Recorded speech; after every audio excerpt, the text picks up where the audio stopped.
Welcome to This Explainer. Today, we're going to explore a deeply impactful concept derived from recent educational data and longitudinal research. It's known as the third grade pivot. We're going to look really closely at what happens when a student hits a very specific, absolutely critical milestone in their education, and how literacy at a young age essentially becomes their destiny. But before we get into the hard data, let's just start by setting the scene a bit. Okay, let's dive into this. I want you to take a brief moment right now. Close your eyes. Clear your mind of the room you're sitting in, the screen in front of you, and all the busy noise of the day. Just imagine a young child sitting at a typical school desk. They're 8 years old. It's the very end of third grade. Picture a beautiful, sunny afternoon just outside that classroom window right before the summer break. Section 1. The 8-year-old paralyzed. Now, while all the other children around them are buzzing with excitement, this particular child is experiencing something entirely different. They're staring down at their textbook, and the letters on the page just look like a jumbled foreign code.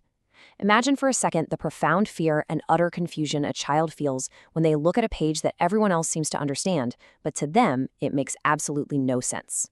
Section 2. The Great Literacy Pivot. You see, up until this exact moment, the entire school system has been focused on one single thing: learning to read. We're talking phonics, sight words, and basic vocabulary. But when that fourth grade bell rings, the educational world turns a sharp, totally unforgiving corner. The curriculum suddenly shifts and expects students to use reading as a tool to learn everything else. It flips from learning to read to reading to learn. Every math word problem, every science experiment, it all just assumes they've completely mastered the code. But this child hasn't. Section 3.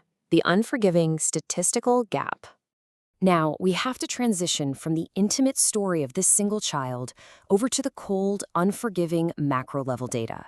And the most crucial point is this staggering number: 88%. Statistically speaking, 88% of kids who are not reading proficiently by the end of the third grade will literally never catch up. Let that sink in for a second. They're left behind on day one of the fourth grade.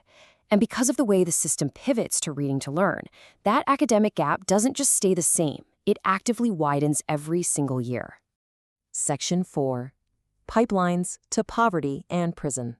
Let's look at how this builds chronologically. Step 1 is that struggling third grade desk we visualized earlier. Because that gap widens every year, it inevitably leads to Step 2, the high school dropout pipeline. The academic frustration just compounds until the student simply leaves the system entirely, which unfortunately deposits them squarely into Step 3, the devastating traps of poverty and the prison system.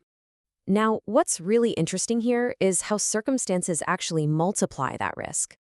A student who can't read proficiently by the end of third grade is already 4 times more likely to drop out or fail to graduate high school on time compared to a proficient reader. But if that same child is growing up in a low-income household, that risk absolutely skyrockets. They become 6 to 8 times more likely to walk away without a diploma. And the societal fallout from this dropout pipeline is just devastatingly precise. Because academic failure directly breeds economic stagnation.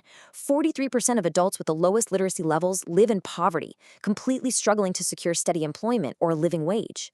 But even more alarming is the correctional system data. In the United States, 70% of prison inmates are functionally illiterate.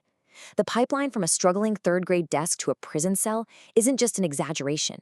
It's a well-documented statistical reality.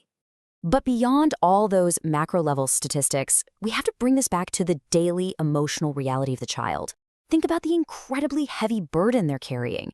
Every single morning, they walk into a building that can feel like it was fundamentally built to expose their failure. They carry a profound sense of shame, isolation, and defeat. Day after day, unable to decode the very foundation of their education, they begin to fade into the background. They disengage, and slowly, they just disappear from the system altogether. Section 5. If the child was yours. We've looked at the massive societal statistics, the poverty traps and the dropout rates, but let's drop the heavy numbers for a second. Imagine that 8-year-old child sitting at that desk staring at a foreign code. Is yours. What would you do to change their destiny? Thank you so much for joining me for this explainer on the third grade pivot. Take a moment to really reflect on the data we've covered today. For more information, please visit www.isabeljustabill.com. Take care and keep learning.